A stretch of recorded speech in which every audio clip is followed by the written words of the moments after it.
It's a pleasure to be here. I always love talking to teachers because honestly, you all are the most appreciative audience, maybe because we know what goes into preparing a lesson. And I'm especially glad to get a chance to talk about these trends in Holocaust scholarship because it's a chance, hang on if I can get it's a chance to emphasize a point that is really important to me. And this is the point that there is still so much we don't know about the Holocaust. You know, I hear all the time, people will say like, after all these years, don't we already know everything? Or people will even say, isn't everything already on the web? Answer, no. And there are three reasons really why we don't know everything there is, and there's still so much work to do in the field. One is that the topic itself is vast. You know, I just put those geographical markers on there, but think about the linguistic markers that are encompassed in that space. It's an enormous topic with many angles, and there's a lot that has barely been begun to be studied. Second thing, that after the passage of time, as new people get interested in the field, they bring new questions and new concerns. One really obvious example, I think, is queer and trans histories. I'm certain there have always been people who were curious about the queer and trans histories and experiences of the Holocaust. But until there's a framework where these kind of questions can be asked and addressed in a scholarly context, the curiosity doesn't translate into knowledge. You know what I'm saying? So new people bring new questions. The field is always changing. The third kind of explanation is actually even things that were once well known, they get forgotten and have to be rediscovered. And this strikes me working in this field, particularly with the example of the murder of people with disabilities. You know, this was a well-known part of the events of the Holocaust during the time. And even right after the war, there was a big trial, the doctor's trial, 1946, 1947. But this chapter gets forgotten and disappears from view and has to constantly be sort of brought back into the picture. So this is just a reminder, there's a lot to learn. So I'm going to talk about 5 trends as advertised in the title. I listed them here: integrated histories, gender and sexuality, looking at Jews and non-Jews together, comparing and connecting to other cases of genocide, and situating the Holocaust in a global context. And what I'm going to do for each one of those trends, I'm going to explain a bit some of the work that's being done, some of the significance of this particular area. We're going to look at a sample of scholarship and a primary source to get you thinking about how you might bring some of these issues into your own thinking and teaching. And we're going to end with a few tips or maybe my own reflections about the classroom. Okay, so let's start with the integrated histories. Oh, and I also want to say along the way, I want to introduce you to some resources or potential resources, because again, all of us who work in teaching, we're always looking for good materials to bring into our classrooms. So integrated history, the trend of bringing the sources from victims, not simply as illustrations, but as a way to disrupt and challenge and transform familiar or established interpretations. This is an incredibly important, I think, development in the field of Holocaust studies. The kind of example that I just want to show you here is a book some of you may be familiar with, published by the Azrieli Foundation, Molly Applebaum's diary and memoir, Buried Words. And I'm going to just stop and make a little plug for the Azrieli Foundation. You can get all their books. You probably know, you just have to ask for them. You can get them for free. They have so much material on their site, fantastic materials to use for your own integrated histories of the Holocaust. Now, that phrase integrated history was really popularized by this man, the Holocaust historian Saul Friedlander, who taught for many years at UCLA and in Tel Aviv, who won a Pulitzer Prize for his 2-volume Nazi Germany and the Jews. Saul Friedlander is also a survivor. He was a hidden child himself, but that's not exactly what prompted him to think about integrating Jewish sources in particular, not just as illustrations, but as an integral part of the master narrative. In fact, what inspired him to take that step or to make that focus or commitment was a challenge by a German historian, Martin Brojat, who said that Jewish scholars of the Holocaust didn't really do scientific history, but rather something that was more like mythic memory that was separate from kind of the real history. And so Saul Friedlander, in his words, set out, as he writes here, to show that no distinction was warranted among historians of various backgrounds in their professional approaches to the Third Reich, that all historians dealing with this theme had to be aware of their unavoidably subjective approach, and that all could muster enough self-critical insight to restrain this subjectivity. If you think about what he's saying there, I think it's quite challenging to the way I think we often maybe lazily think about bias. Oh, bias is like meaning you have a particular perspective. Friedlander is saying everyone has a perspective, and all those perspectives belong in scholarship, but they need to be restrained, right, through the discipline of doing careful research, documenting your findings, and so on. So Friedlander's work has been very well received. And it draws our attention to the existence and importance of integrated histories already at the time of the Holocaust itself and continuing with the most recent scholarship. Integrated histories, an integrated approach, an approach that brings Jewish sources into the main story, is a way of asserting the agency of victims, right? The right of people to write their own history, to bring themselves into the center of a story that's, after all, about them. And we know that already in the Warsaw Ghetto. The historian Emanuel Ringelblum, he had a PhD in history, working with many other journalists like Rahel Auerbach, scholars and others, established an enormous project to write the history of the Holocaust from sources that they created inside the ghetto. And when they realized most of them would not survive the war, Ringelblum did not, Auerbach did, they realized that this history would be a form of resistance, right? A form of countering erasure and destruction. And this idea of integrated histories as resisting the erasure of Jews as a whole, but also of particular experiences, it's really central to the way that scholars now approach integrated history. And I gave you just one example here from a very new article, just came out a few months ago by Elizabeth Strauss, who focuses on elderly survival strategies in the Lodz Ghetto. I don't know about you, but many people study the Holocaust their whole life and never think about what was the situation of elderly Jews, an extremely vulnerable population.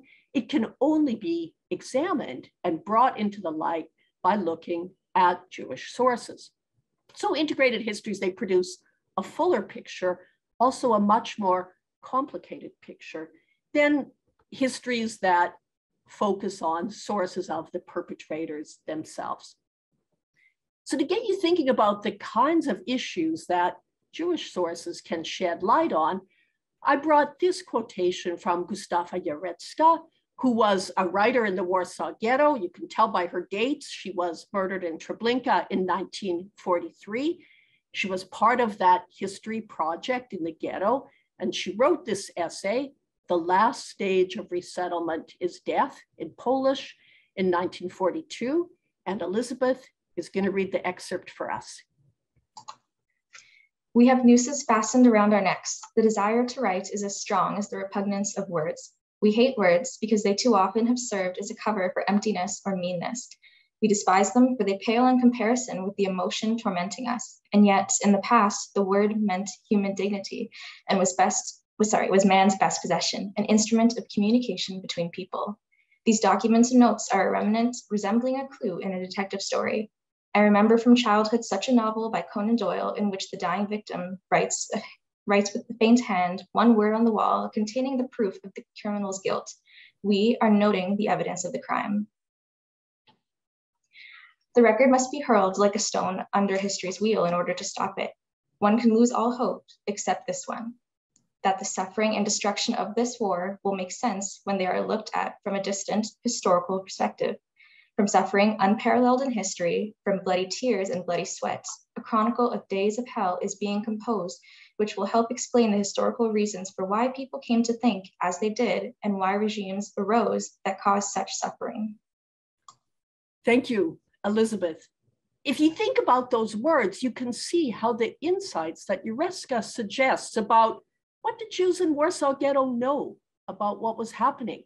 This question cannot be asked without looking at sources from the victims themselves, but sources like Jurecka's words, they complicate easy answers to questions of that type. Questions like, what is resistance? What did it mean to write versus to fight? What did people know?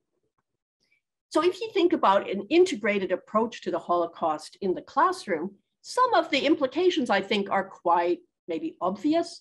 One is, I think it's important in our teaching an integrated history to prefer the sources by victims to those by perpetrators. Maybe that seems obvious, but it's actually really crucial. So for instance, if you want to think about what were Nazi measures against Jews in Germany after Hitler came to power, an instinct might be, let me reach for the Nuremberg laws. Let me reach for Nazi propaganda. But why isn't the experience of a German Jew actually a more valid source for thinking about how those measures functioned? Who is best situated to understand first what prejudice exists? Forget about what the intentions are behind it, what its impact are. That's the people on the receiving end. An integrated approach, I think, in the classroom is also attentive to the diversity and intersectionality within groups. You know, I gave one example here, a really interesting memoir by Gad Beck, a young man who survived. He was both Jewish and gay, and that connection of those two identities shaped his experience in a particular way. So Nazi sources, they emphasize the aggregate, right? The idea of the Jew, or maybe the Jews. Jewish sources show the immense range of experiences. And by the way, I think even taking out that definite article, throwing out that the in front of Jews makes such an enormous difference. Instead of asking, what did the Jews think? Ask, what did Jews think? It's a really different question. The integrated approach reverses the gaze. Rather than looking at Jews through the eyes of anti-Semites, it allows us to look back at anti-Semites through the eyes of Jews. This reversing the gaze, I think, is essential in order to avoid reproducing the perspective of the haters in our own classes. And finally, the integrated approach, it listens to victims and targets, even when they don't say what's expected or even what is desired. We'll see some examples of that later. So let's think about the second trend here, paying attention or foregrounding issues of gender and sexuality. This is a really important topic. And of course, there's a lot of work being done right now on issues of gender, sex, and sexuality in the Holocaust.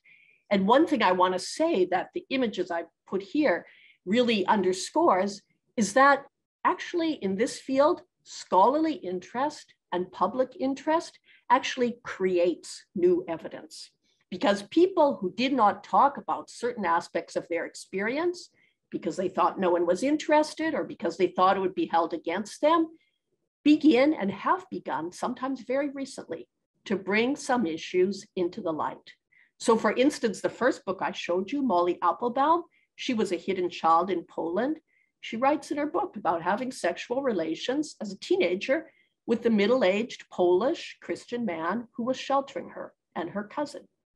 Or this book here, Nate Leipziger's memoir, also published by the Israeli press just a few years ago in 2016, talks, among other things, about his experience as a boy in a Nazi labor camp where he was made into a kind of sex slave for one of the capos, one of the privileged prisoners. Leipziger didn't talk about that aspect of his experience, not at the time to his father who survived with him at the camp, not afterwards with his family or in many talks that he gave over decades, but only in the last few years, partly because he was emboldened by Indigenous scholars or Indigenous survivors of residential schools like Theodore Fontaine, who became his friend, who talked about their own experience of sexual abuse, right? And this empowered Leipziger to come forward. So this topic expanding in many different ways, including thinking about experiences of boys and men, as well as girls and women, Jews and non-Jews. So maybe this question, the why bother about gender, sex, and sexuality seems unnecessary, but I think this work is still often dismissed in the field, maybe more politely than it used to be, but dismissed as inconsequential or just part of life. So what's it got to do with the big questions?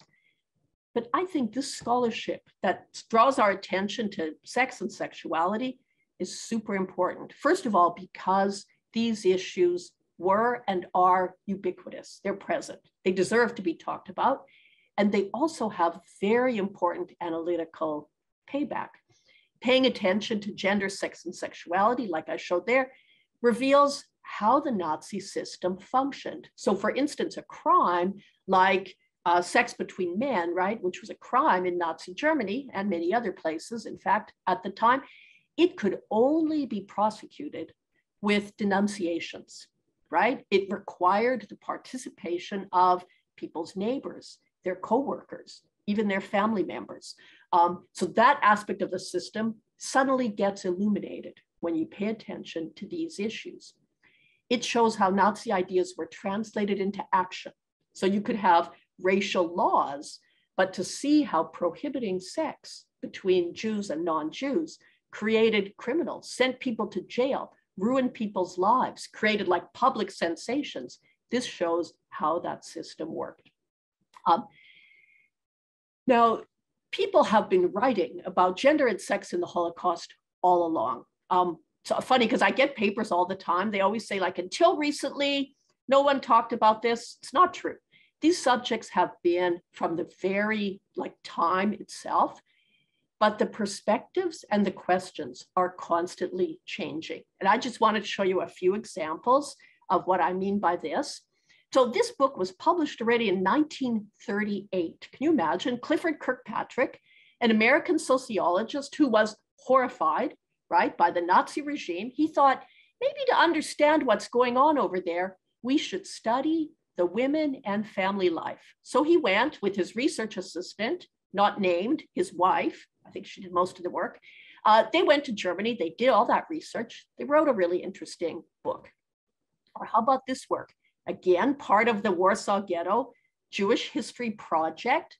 Another writer, Cecilia Slepak, she interviewed Jewish women in the ghetto at the time and wrote an extensive, incredible, insightful essay about how the experience of ghettoization affected all different kinds of Jewish women, including sex workers, grandmothers, young mothers, unflinching, based on oral history. This methodology would be cutting edge today. She wrote that in 1942. Slepak too was murdered in Treblinka.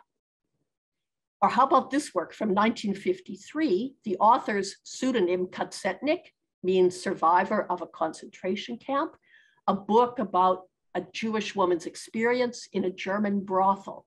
This is fiction, but the book, published initially in Hebrew and still in print after all these years, was literally read as pornography by some Israeli youth over the years. It's a super interesting book and raises many issues that were not talked about in scholarship, but were not covered up, right, in other forms of discourse. And of course, more maybe standard works from the 1980s, a really important book, collection of essays from the 90s, different voices, also a really important collection from the 90s, all the way up to current work. This book just a few years ago by Zoe Waxman. This book edited by Myrna Goldenberg, who coined the phrase about women in the Holocaust, different horrors, same hell. Or finally, for two very recent examples, a big interest lately is on sexual violence and looking at the perpetrators and what this kind of violence did for them. Here, a German scholar, Regina Mühlhäuser, has done amazing work on that. And the most recent books, actually not even out yet, but we know about the contents from University of Toronto Press, situating the making of gay rights in the period of Nazi Germany and the Holocaust. So if you think about all of these works, and there's many more, perhaps you get a sense of the shifting topics. I want to just draw your attention to a couple of issues that are very hot in the field right now. One of them, of course, the topic of sexual violence. And again, it's not a new topic. You can actually find it in very early sources, but it often is mentioned just briefly and in passing, like these few sentences from the testimony of Laura Varon, a survivor from Rhodes, who in 1996, just said in her testimony, quote, "And all of a sudden the door opened and 3 Nazis came and they dragged us on the floor. They violated us, sexually violated us. They smelled like beer, They raped us." It's just part of a longer story, but these kind of comments, they come up all the time, very frequently. And by the way, Varon's entire testimony is available through the USC Shoah Foundation, but also on YouTube. Less commonly studied, but very important, is the place of sex, you could say, in conjunction with loving relationships, not simply as violence, the ways in which perhaps sexual bonds, intimate bonds, may have been important for survival of the sense of self, right? Of ties between people, loving kinds of ties. Here, it's less often sort of hardcore sources, you could say, for a historian, than literary sources that have preserved the kind of importance of this aspect of sex during the Holocaust. The quotation that we have here is from a novel, actually a trilogy, a 3-part novel by the Yiddish writer Chava Rosenfarb, who, by the way, lived in Montreal and wrote this book in Montreal, published it in Yiddish in 1971. And in that massive novel, which she imagined kind of like Tolstoy's War and Peace, it's called The Tree of Life, there's a lot of sexual encounters, like this somewhat steamy passage that Sarah Jane Vigneault is going to read for us. Thank you, Doris. So our time is now. Rachel's words ring in my ears. I led her into the commence cellar and bolted the door. It was pitch dark inside. We undressed. Separated from one another for a moment, we shivered and slumped to the ground.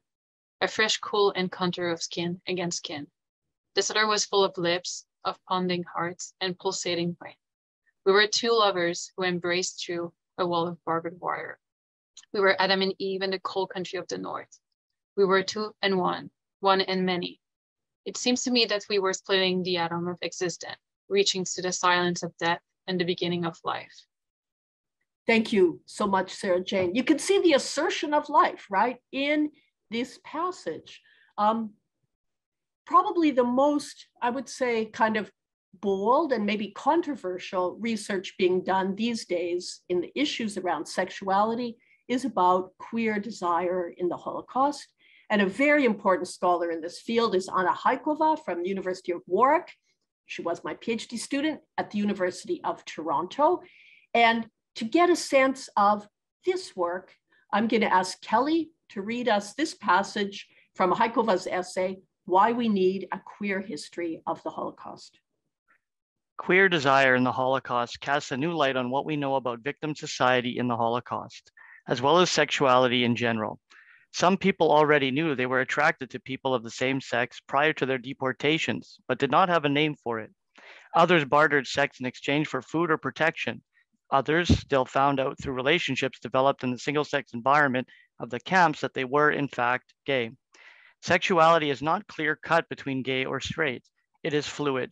The fact that even the most extreme surroundings, people sought human proximity, intimacy, affection, and sex shows how much sexuality is a key part of human behavior to the very end.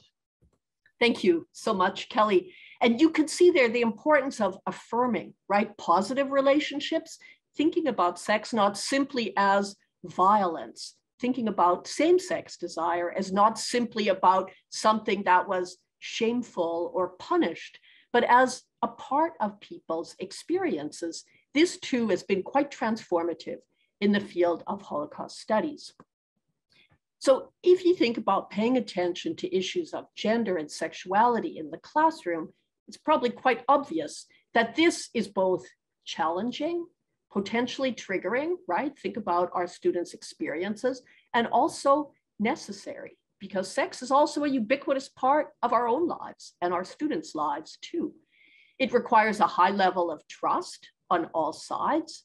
It can often open profound insights. And here I really want to emphasize that what the scholar Mita Chaudhuri has called tears and empathy as a way to study sexual violence are paths to knowledge and insight rather than barriers to it. In other words, they can open us up to understanding. But these issues do require that we, in my words, I quote, heed the injunction of the novelist and survivor Aaron Appelfeld, who once said, looking at the Holocaust is like looking at the sun.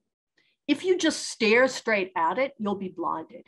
You have to look from the side, a glimpse here, a glimpse there, look, and then look away.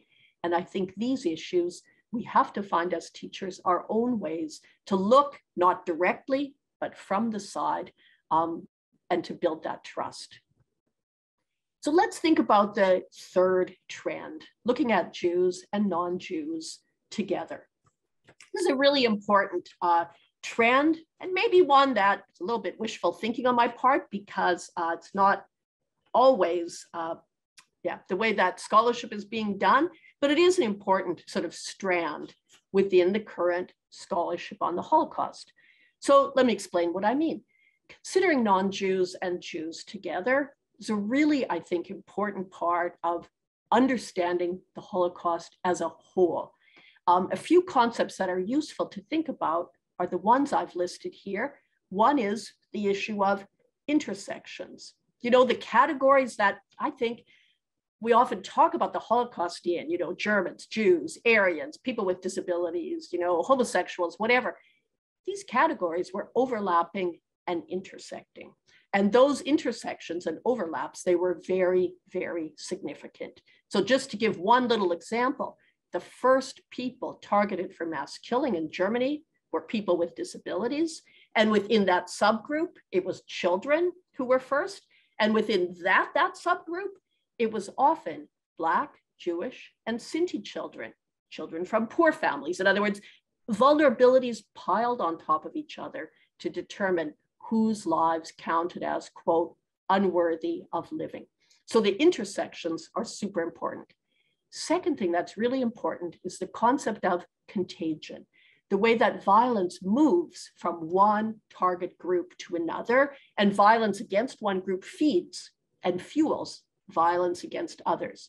And again, just to give a couple of examples, for instance, we know in the Nazi case that perpetrators who were trained in killing people with disabilities, they took the key roles in the killing centers for Jews. The commandants, the core staff of Treblinka, Sobibor, Auschwitz, these people got their training in the program of killing people with disabilities. Issues of vulnerability and impunity, they form the kind of vectors for the contagion of violence, because the killers were opportunistic. They started with what was easiest for them. And this is why, as I said, children with disabilities were both the first and actually the last victims of mass killing in Nazi Germany.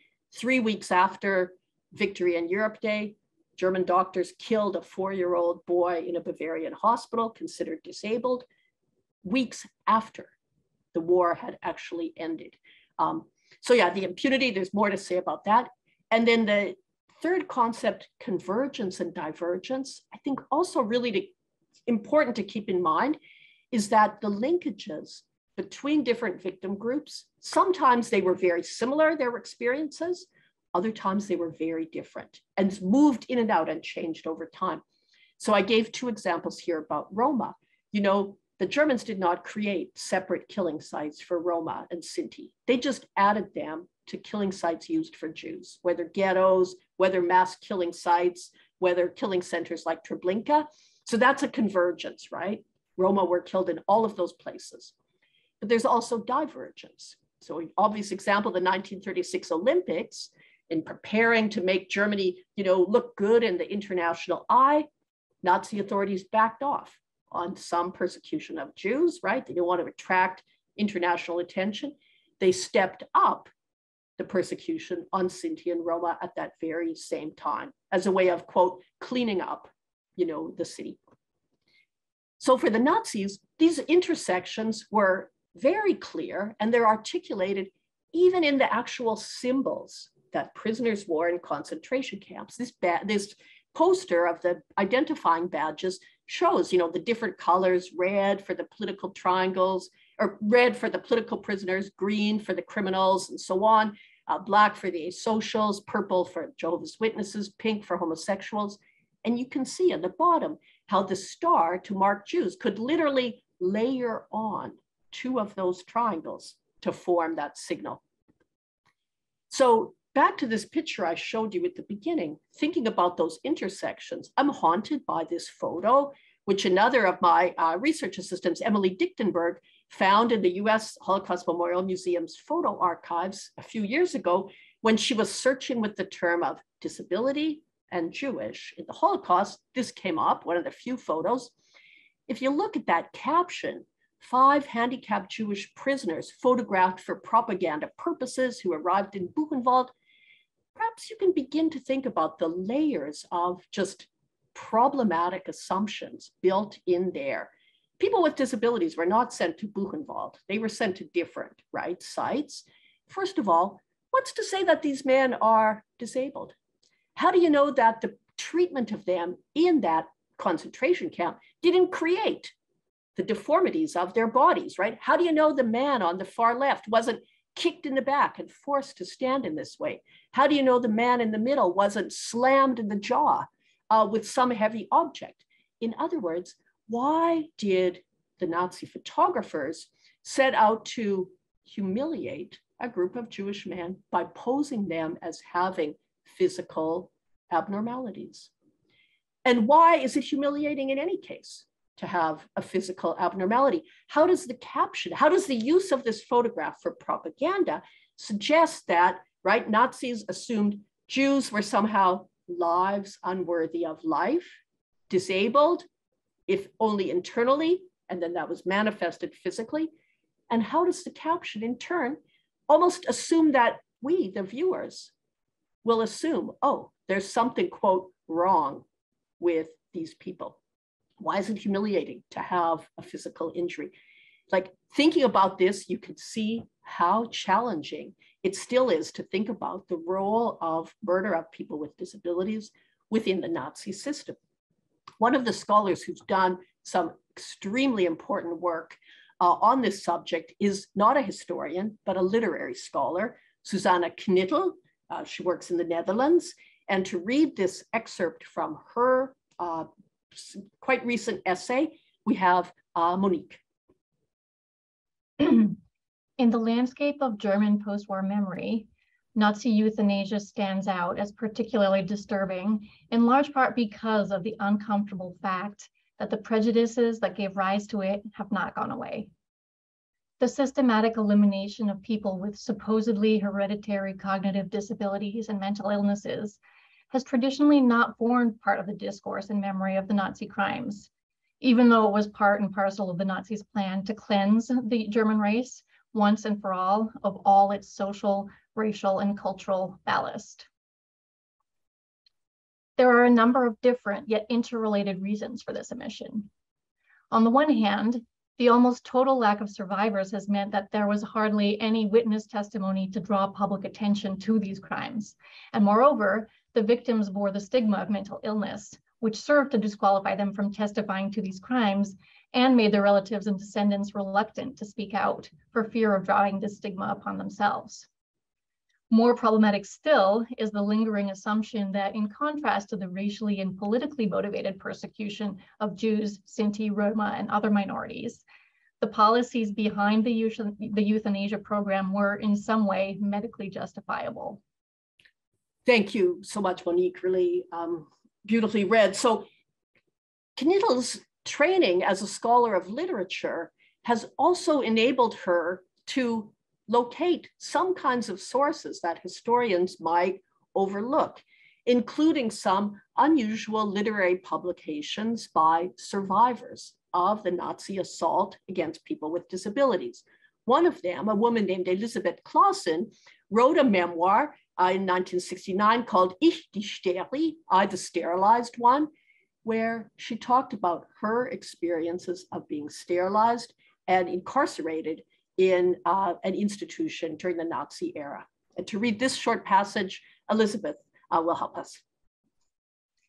Everything was quickly written down until the files were one long list of crazy thoughts, megalomania, paranoia, relationship fantasies.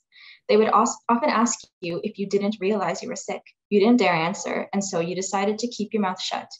The windows were barred, the doors bolted, and you started to rummage around fearfully in your mind, trying to think what you might have done wrong. Thank you. Can you see how even just those few words from this unusual memoir suddenly throw into a different perspective, right? The nature of the treatment of people deemed disabled. What is the right answer when someone says, do you realize that you're sick? There's no right answer once you're caught in that system, right?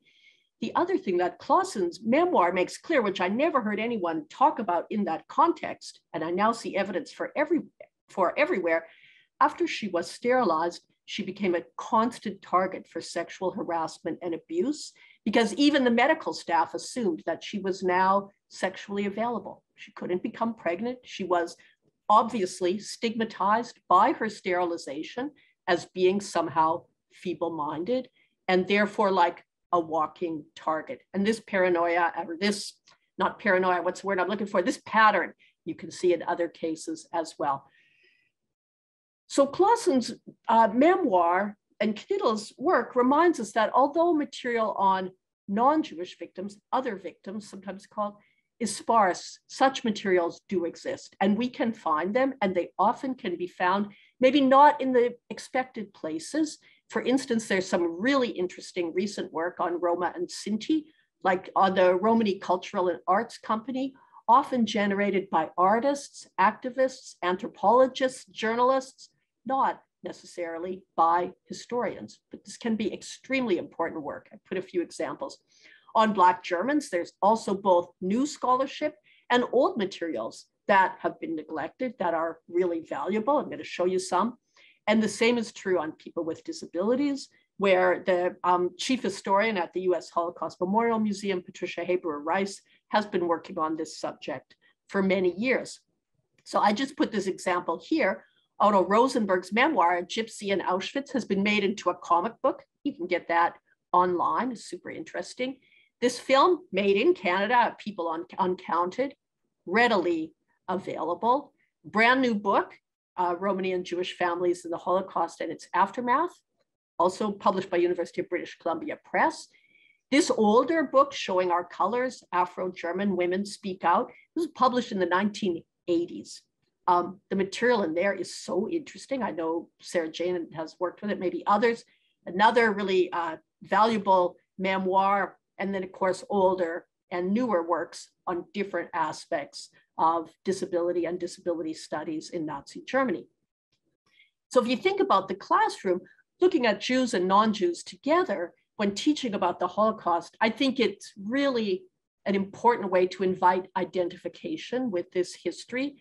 No matter who we are, this is our history. Maybe I don't have any Jewish relatives. Maybe I don't know anyone who's, Romani, but no matter who I am, I know someone with a disability. And maybe it's even myself. You know what I mean? So This identification is really powerful. And I think also looking at Jews and non-Jews together sheds light on the processes and systems that produce and sustain mass violence. There may be specific features to anti-Semitism or to ableism or to anti-Black racism or to homophobia, but there are also certain power dynamics that function in recognizable ways in all these systems of institutionalized hatred. And here, the African-American novelist Toni Morrison, I think, articulated a key similarity in an interview in the 1990s. And I'm going to ask Kelly to read that quote for us. Don't you understand that the people who do this thing, who practice racism, are bereft? There is something distorted about the psyche. It's a huge waste, and it's a corruption, and it's a distortion. It's a profound neurosis that nobody examines for what it is. What are you without racism? Are you any good? Are you still strong, still smart? Do you still like yourself? If you can only be tall because someone's on their knees, then you have a serious problem. I love that passage so much. I try to put it in every talk I give, but think about that dynamic. Like if you can only be tall because someone's on your knees, then think about that image of the disability. I think it's pretty profound. Okay, so this brings us to our fourth trend about comparing and connecting the Holocaust with other cases of extreme violence. This is an issue that I think is very, very powerful, is still actually controversial, yet has also very long roots going back to the time of the Holocaust itself. So here I chose this image just as a reminder of, Martin Luther King Jr., shown here with the Jewish theologian, Abraham Joshua Heschel. Martin Luther King Jr. himself, well aware of connections between anti-Black racism, the struggle for civil rights by African Americans, also anti-Semitism and Jews' struggle to emerge after the Holocaust. He recognized those connections and brought them into the political context of the 1950s in the United States. I'm just going to read, I'm going to update his language just to fit with our sensibility. Martin Luther King said in a speech in 1958, "There are Hitlers loose in America today, both in high and low places.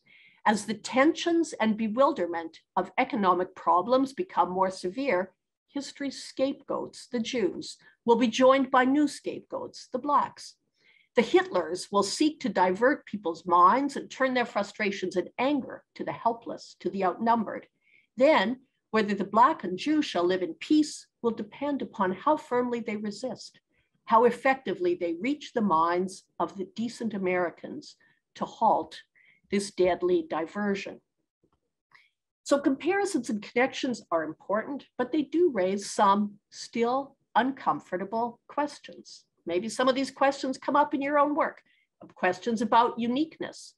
Is connecting the Holocaust with other cases of mass violence allowed? Who gets to decide? Questions about a zero-sum game. Does all the attention paid to the Holocaust end up detracting from other cases, other people's suffering? Does it have to be that way? If so, about privilege.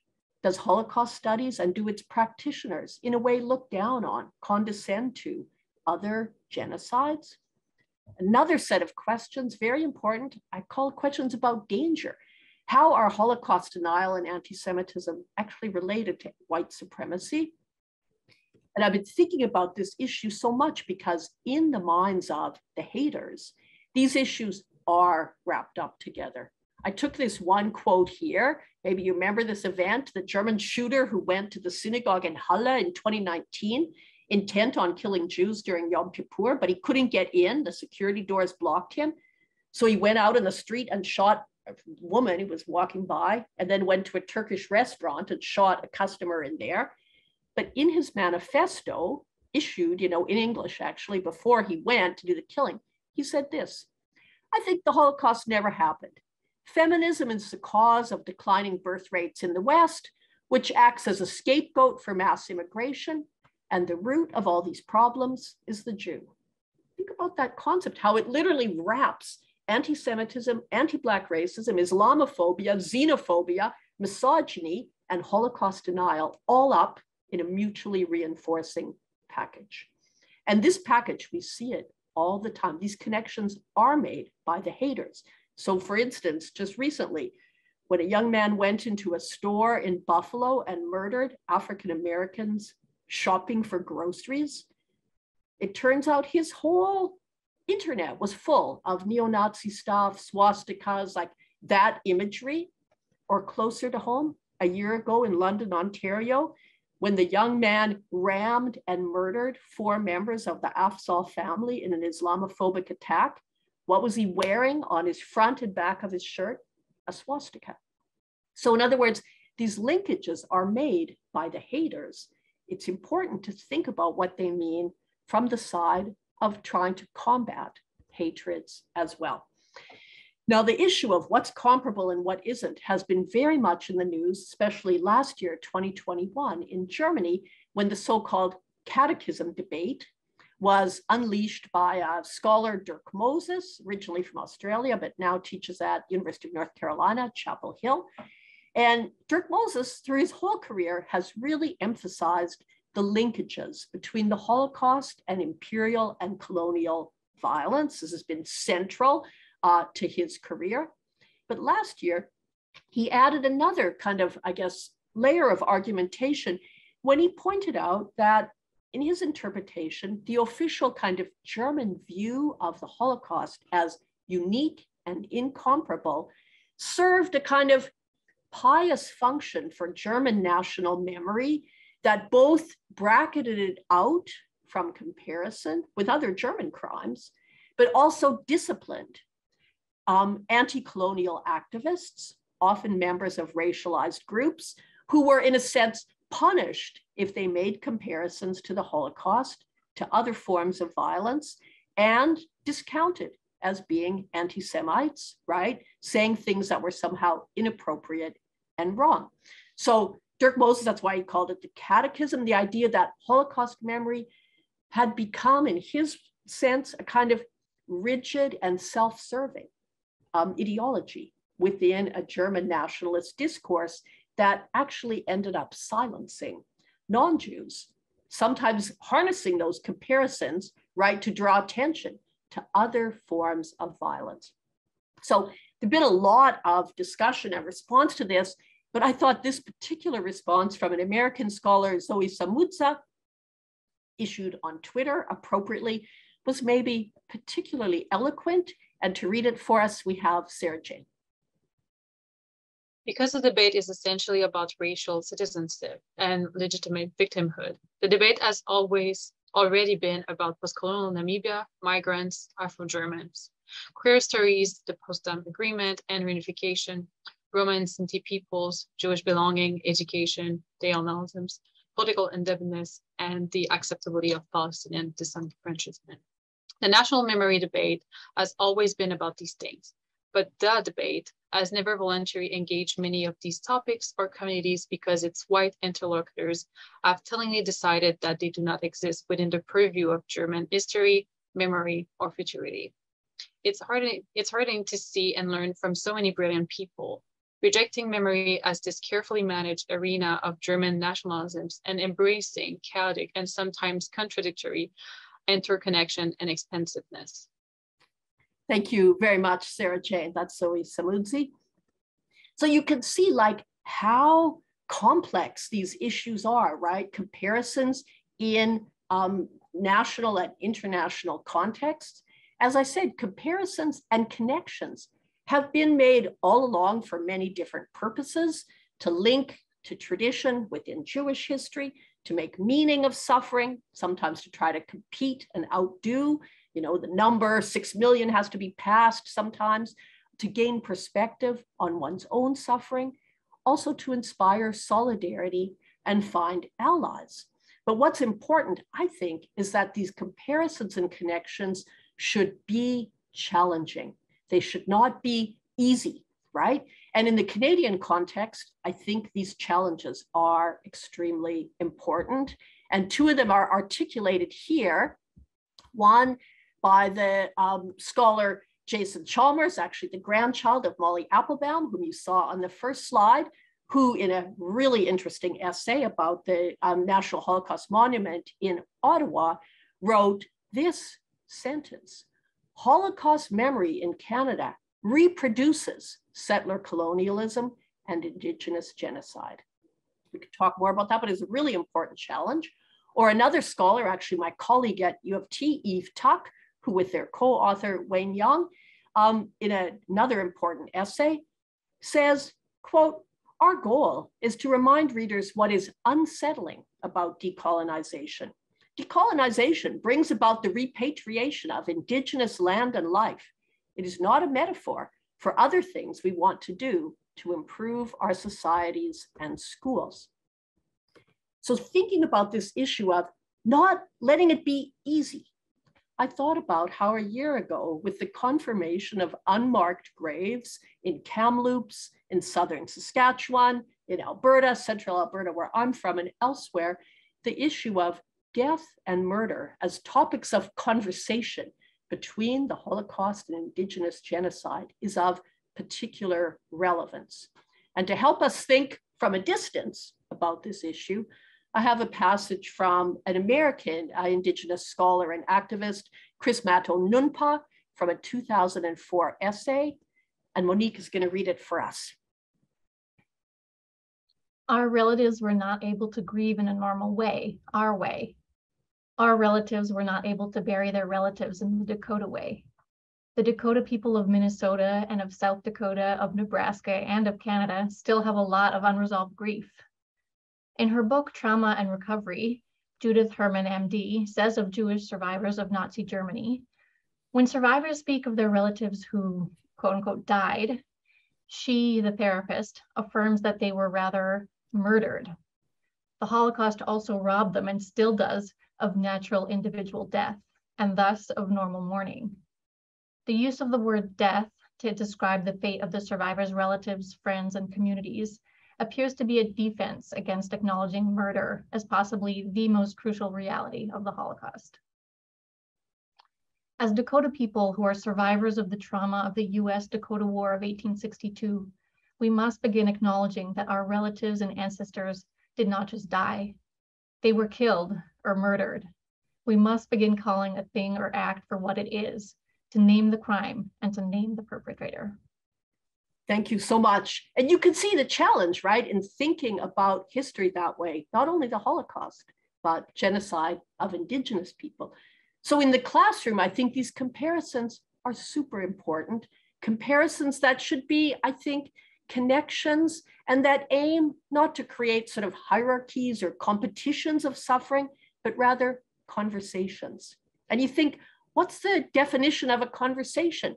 Equal and autonomous partners, listening and speaking, the goal not being closure or resolution, but exchange and understanding. They're built on trust and they build trust. They can go in unexpected directions. If you're in a conversation with someone you trust and care about, you got to be ready to hear things you may not want to hear.